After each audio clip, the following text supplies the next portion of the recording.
What's going on, everybody? Natural back with another YouTube video, and today we're going to be doing some how to play Golem. This is a classic Golem beatdown deck. As you can see, we got the Lumberjack, the Night Witch, Baby Dragon, Mega Minion, and the rest of them, including Golem. Of course, you gotta have Golem for a Golem beatdown, you know what I'm saying?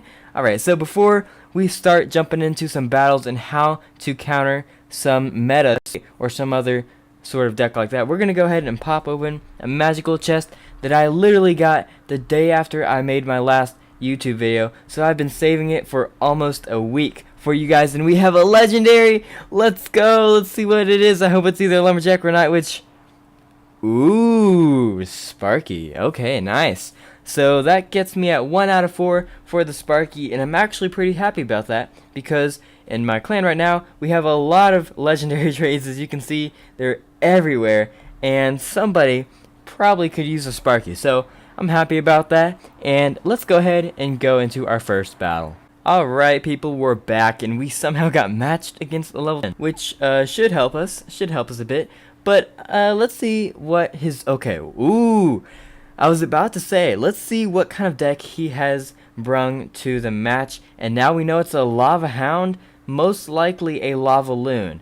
If there is a Lava Hound in this arena at this level in Silver 2, I'm guessing there's probably a balloon behind that too, but you never know. This could be something completely different. So we're going to see by playing this match. Alright, so what has happened, we successfully shut down their push, even though we are going to get a few licks from the Baby Dragon, and my Night Witch that I placed in the back right early on got to the tower and did some nice work.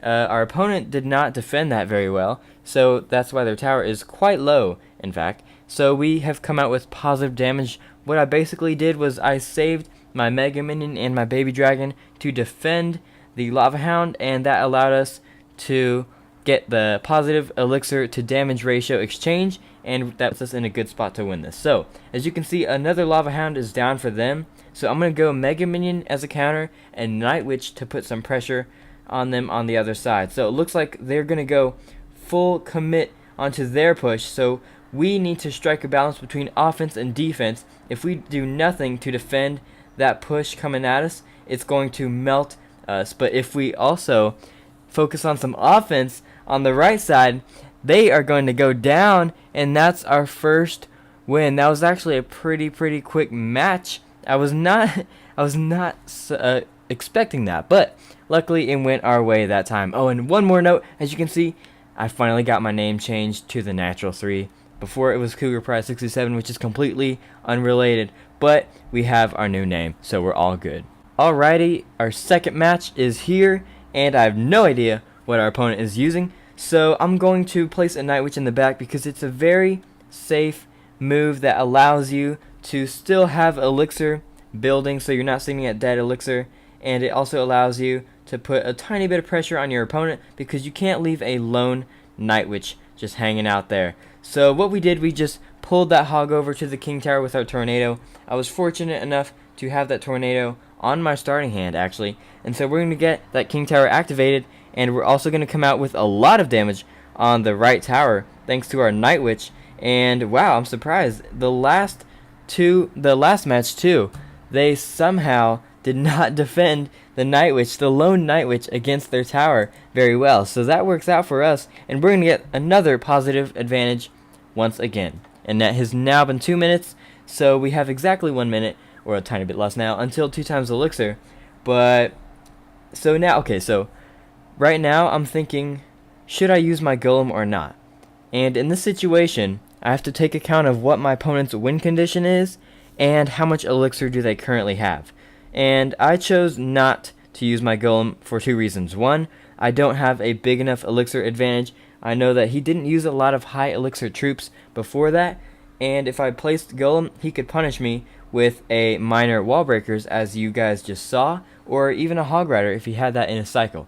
So instead I played defense, and we now have 20 seconds, and we are still doing fine. We have a good elixir and, well, not elixir necessarily, but a good damage advantage. And now we have enough elixir to start up a Golem push on the right side. Since 2 times elixir is about to hit, we're going to drop down the Golem, and now we have enough elixir to counter almost anything he throws at us. So I'm going to do that. I'm going to use the Mega Minion, shut down the Miner and the Wall Breakers, so we still have positive damage. Miner did do a little bit of damage, but now it's up to our opponent to try and stop this deadly Golem beatdown push. We're going to get 2 shots on the left tower, and what is he doing? Okay, I was going to say, is he not defending? But it looks like he's going to try to defend with all his might, even though it might not work out for him, because Golem beatdown is ruthless in 2 times elixir, and we're going to keep on stacking our troops, stack them up. We got, oh my gosh, okay, at this point, yeah, it's just game over. It was too much.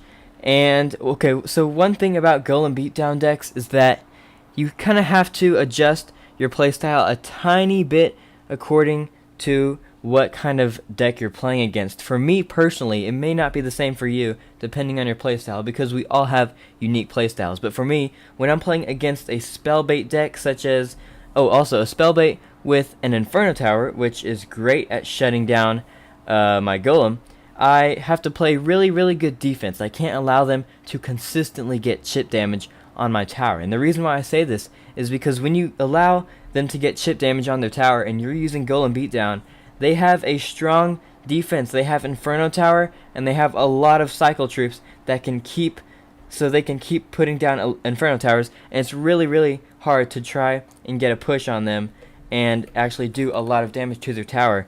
So with spellbait decks, you have to be careful about that.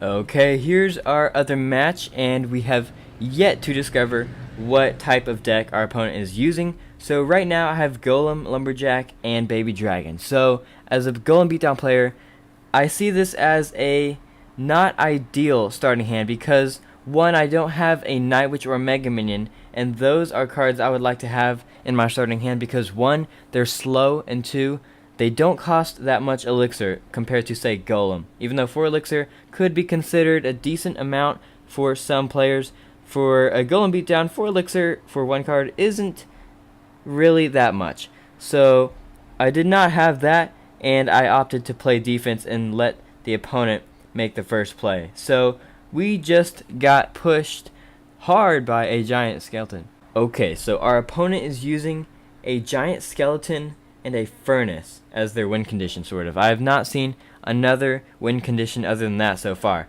So what we're going to do is we're going to go ahead and place our golem because I know I have a slight elixir advantage. We're going to go do that. So I feel safe to place the golem there and start a push. As you can see, I have my Night Witch behind that, and that should allow us to get some nice damage or force them to use a lot of elixir in defending our push.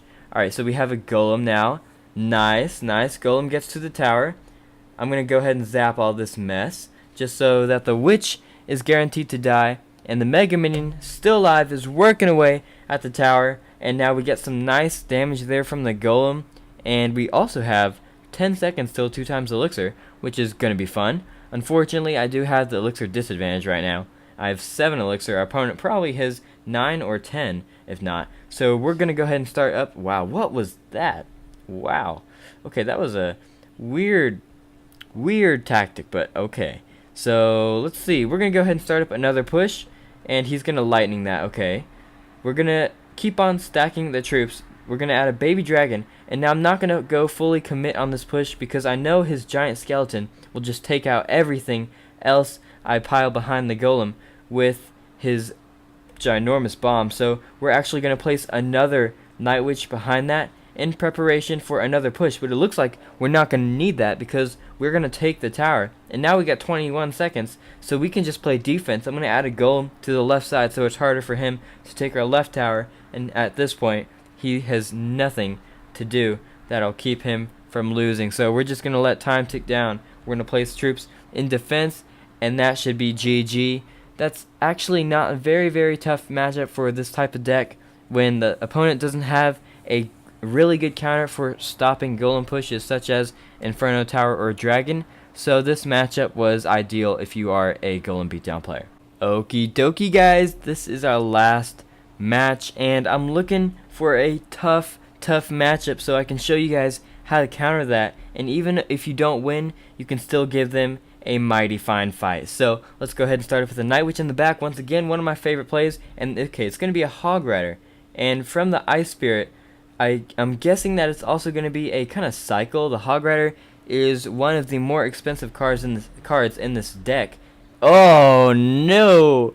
I mean, yes! Cool, because this will be a tricky match due to that Inferno Tower plus Hog Rider. This is kind of, oh my gosh, it's a Mega Knight.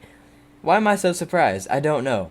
Anyway, so what our opponent is using is a Mega Knight, Hog Rider, Inferno Tower. He's going to melt me on. He's going to melt the Golem with his Inferno Tower. He's going to shut down my support troops with the Mega Knight, and he's going to punish me with his Hog Rider, which he's going to use right now. So we're going to use our Lumberjack, freeze up, take away the Ice Spirit's freezing power, and boom, there we go. We have shut it down thanks to the help of our King Tower over here, and we are still good on damage. Lumberjack's going to get a few swings, and right now we're just playing it out. I'm actually going to look to start a push right now, because I think we have the slight elixir advantage, and it's good enough where I think we can successfully do a little bit of damage, even though he does have that Inferno Tower, which he's going to place very soon.